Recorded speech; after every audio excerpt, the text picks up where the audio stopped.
Well, hi everybody, this is Don Derwin again. And I got the gas tank up, and I got it running eventually. But I went and backed it up, put a new battery in. One of these Optima ones. They say it's got some really cold cranking amps on here.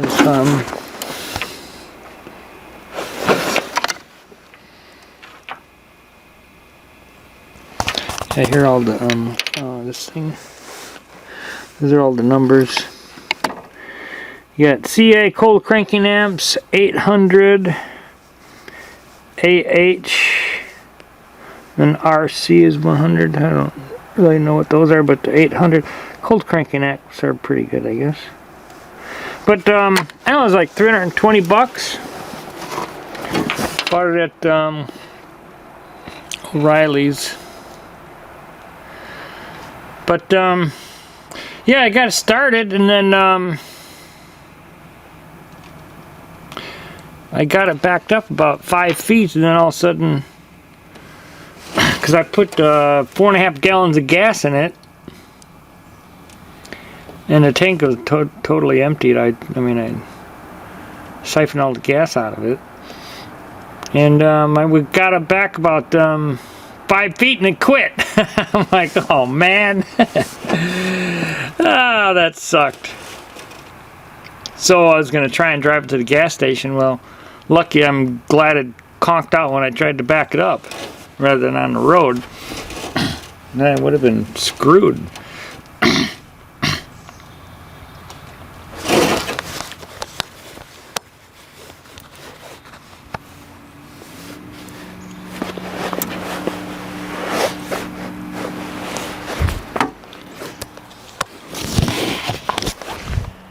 But now it's a balmy 7 degrees.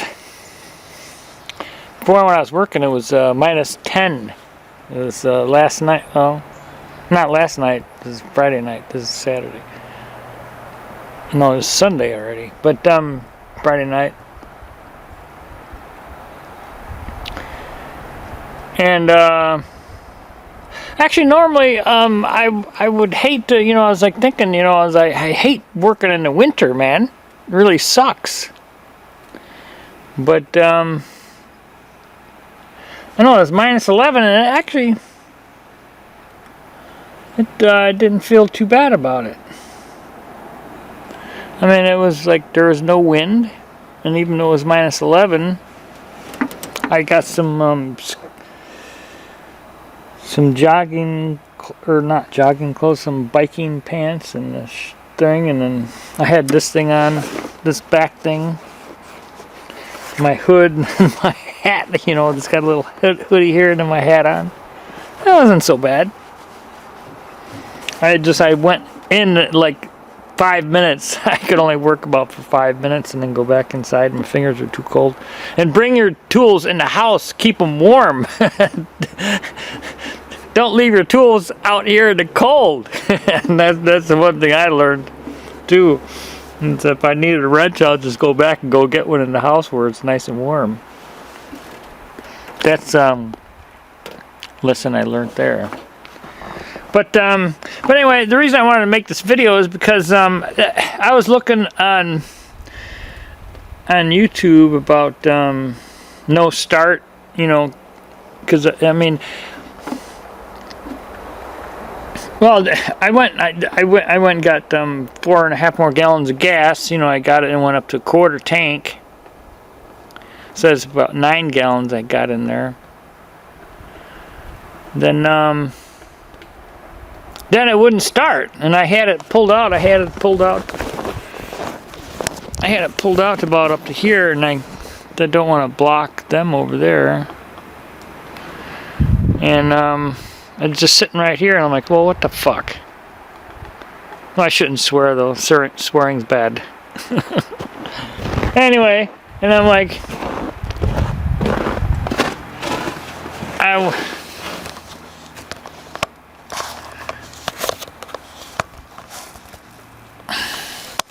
And I tried to look on YouTube about no start conditions on with the truck, you know, and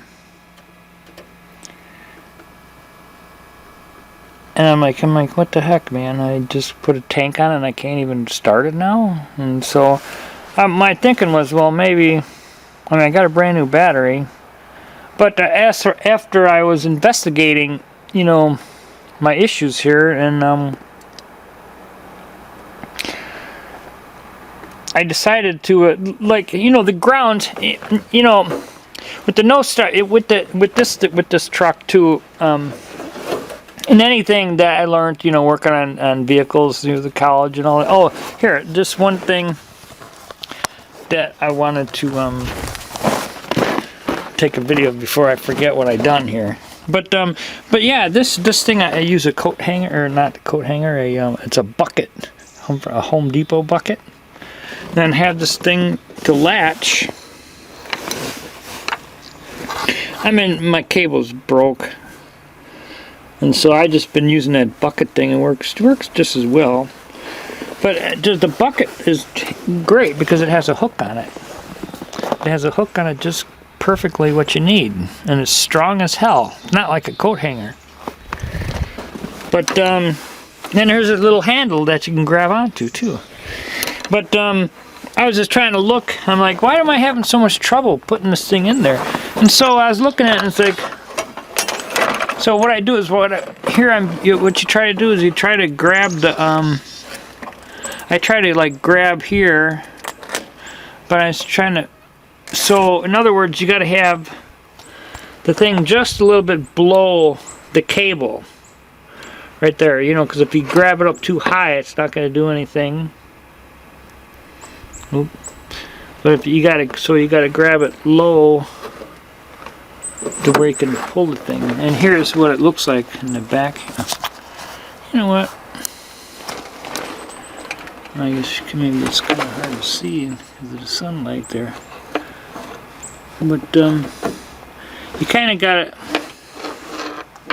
gotta grab it right there so you could have a visual understanding what the heck is going on back there when I do it. Because every time I do it, I mean, it works, but I'm like, you know, I should just know exactly where that spot is, because I've done it so many times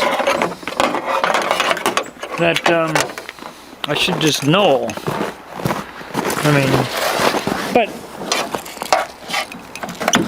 I don't really care about putting the cable in right now. I suppose this thing works just fine. I mean, because here, look at this hook. I mean, look at how nice that is, and it's strong as hell, and it's just exactly what you need. So I really love that idea. That I thought of that one day, and I'm like, hey, why don't I grab one of these things? But anyway, along with the no start thing,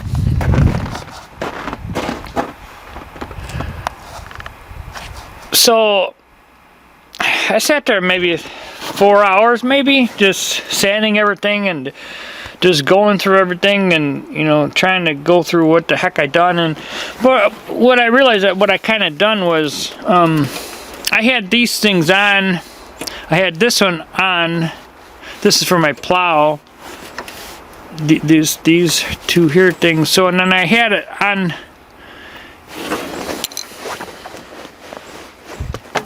I had it on. Yeah, my fingers all kinds of cracks in them. I've been putting on Band-Aids and liquid Band-Aids, and then put fingertip Band-Aids on, and then tape. I mean, you know, stuff used for wounds and stuff. But the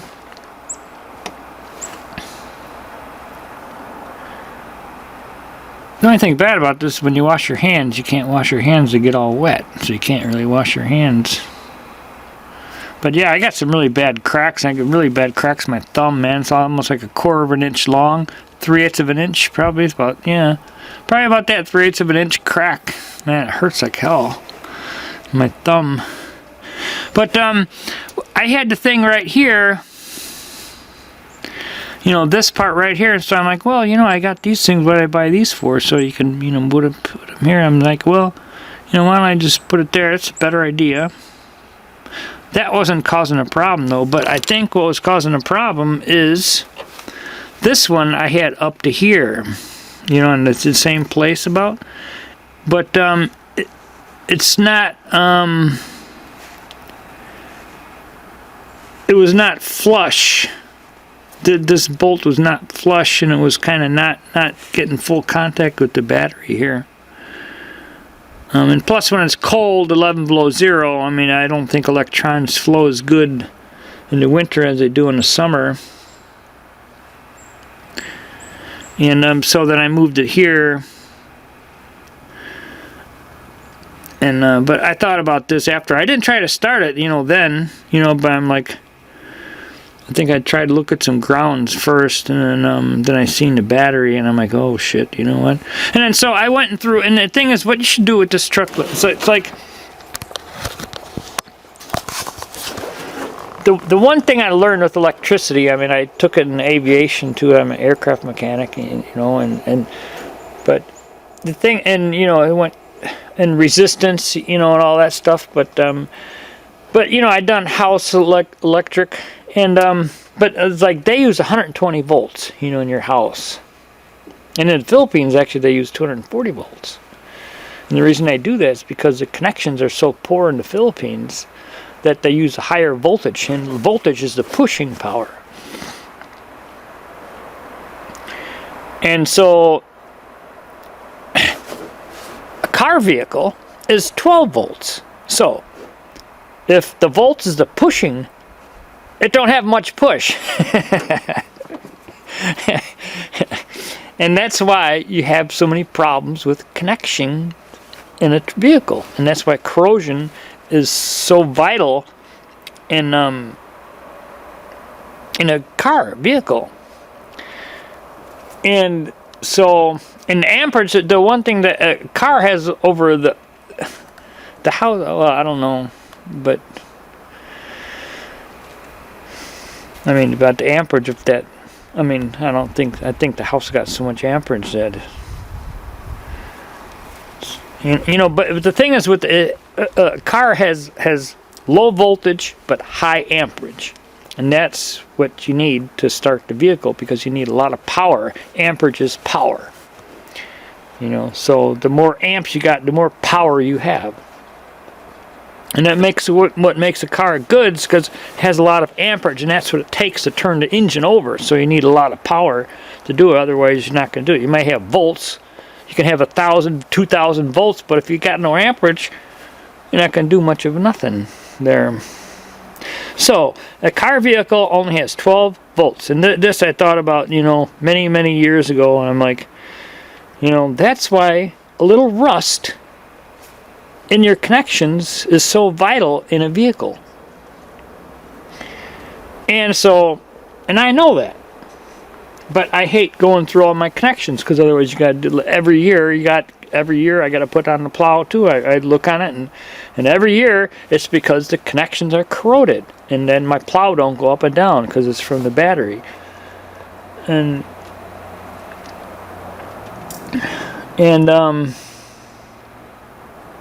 then there's a couple things I was learning, and I didn't find much YouTube videos about no crank, you know, condition in this truck, you know. So I want to make a video on that, and I'm going to go through all the stuff and all the things you got to check to make sure that if you got a no start, no crank.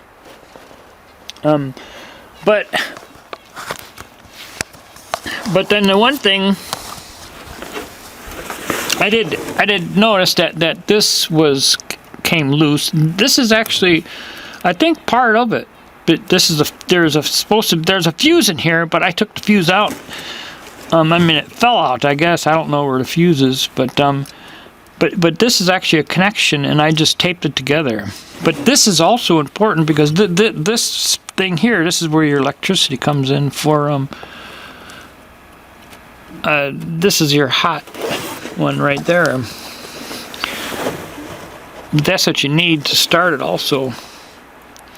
That's part of your circuit. So, but make sure that this is either you got a good fuse in there, and this is a fuse should go here, but it's supposed to be up there. But I just taped it together, and so you know that works. Now you really should have a fuse in there because that could melt the wires. But for now, I guess that's fine. But then the ground, then you have a ground here, and so I sanded it, and I filed them. And I did all that to my battery too. I sanded and I filed every single connection here, every single one there. I took it up inside, sanded it, filed it so it's nice and shiny. Everything's, and I even did this one too. This one I says, you know what? I'm like, well, what the heck? I should do this one too, you know, because I know that's going to be rusty. So I just did everything. Did a file, took it inside, filed it, sanded it, got it all nice and shiny. And because I want to hook up my plow, and every year I hook up my plow, the thing doesn't work. It's because then I sit there and I go through all the wires and look, oh, well, no wonder why it don't work. It's all full of frickin' rust. So anyway, I'm upset on that. But then I sanded and filed this with the file and sandpaper, and filed this here, and then this is another ground. This is another ground right here. Then sand and file this one. This has got 2 wires coming to it. Actually, there's a wire.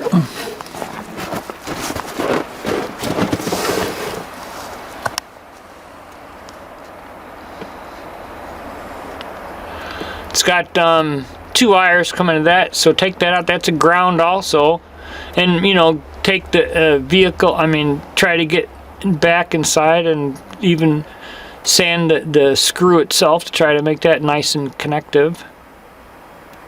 And then so, you know, because I didn't want any problems, I didn't even try to start it up. You know, I want everything connected first before I start it, you know, because I know in the wintertime things are like a little bit harder to start. And then also there's grounds. There's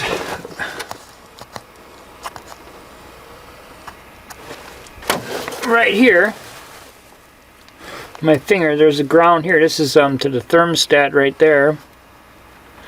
I mean, not the thermostat, but yeah, the thermostat is in there. But this is for your water pump. But actually, this one came right out. So if you unscrew this, you may unscrew that bolt to your you know, your coolant, so just be careful about that. But I sanded everything here. I did that. I got that all nice and everything nice and shiny. Filed it. Took my time. And then also there's another ground. If I need a ladder, I can't. Well, this is your battery. Right here, this is your battery cable, your negative battery cable right here. This is probably the most important ground there is, because this is your battery cable, and it goes right to your battery, and because this is what's going to run your starter. Because you know, negative, you know, even if it's a negative, it's still got to use electricity. I mean, you still have electricity to go through it. You think a ground is not that important. But if you don't have a ground in a battery, it's not going to work. So a positive and a negative, the negatives are just as important as the positive ones. You know, I mean, if not more important. You know, so that's another thing that I learned over the years. That then so I got all nice and clean, file it, and here that bolt, and put that on there. Done that, and then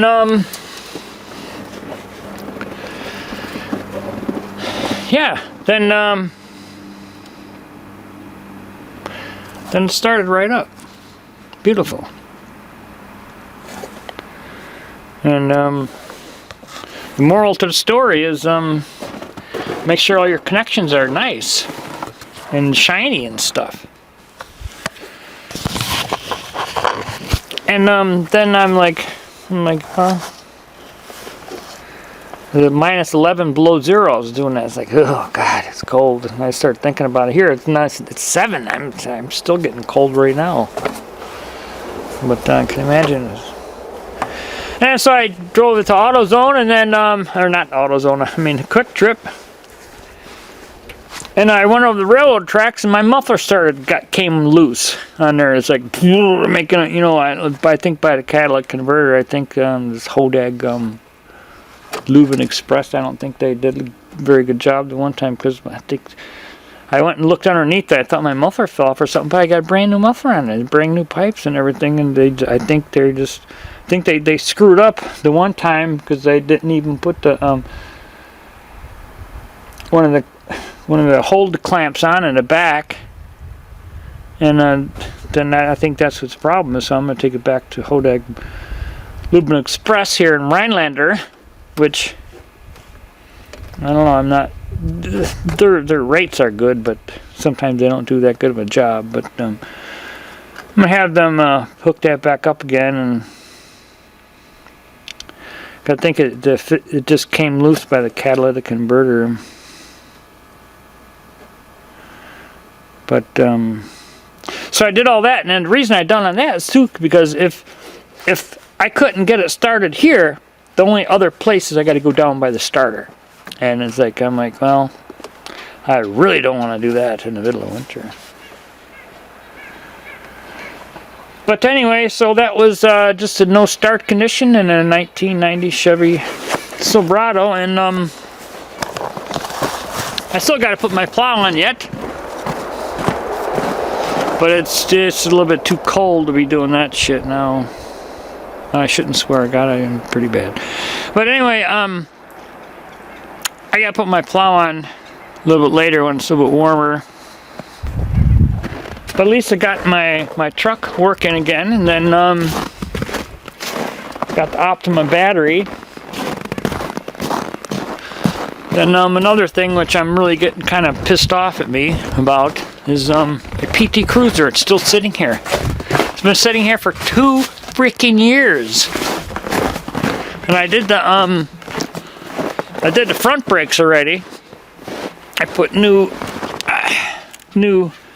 this in. This is all ready. It's all ready to be bled and everything. That's good. But I got to do this back here. I put the new lines in over there. I got to put new lines in, so I figured out a way to do it. But I even forgot what I was doing there. It was like 2 years ago. But I got to get that other line in over there. And then hopefully get my PT Cruiser going again. So, and that's the next thing I'm going to try and do. And also, one thing I like about this truck is it's got the this little heater here. Keeps it nice and warm. Electric keeps the truck warm in the middle of winter when it's just cold. So anyway, that's it. My vehicle, and with my no start condition video, which hopefully people will you know, they got a no start. I mean, I couldn't find much videos on that. So anyway, I just wanted to cover that. So, thanks for watching, and I hope this solves your problem. Catch y'all later.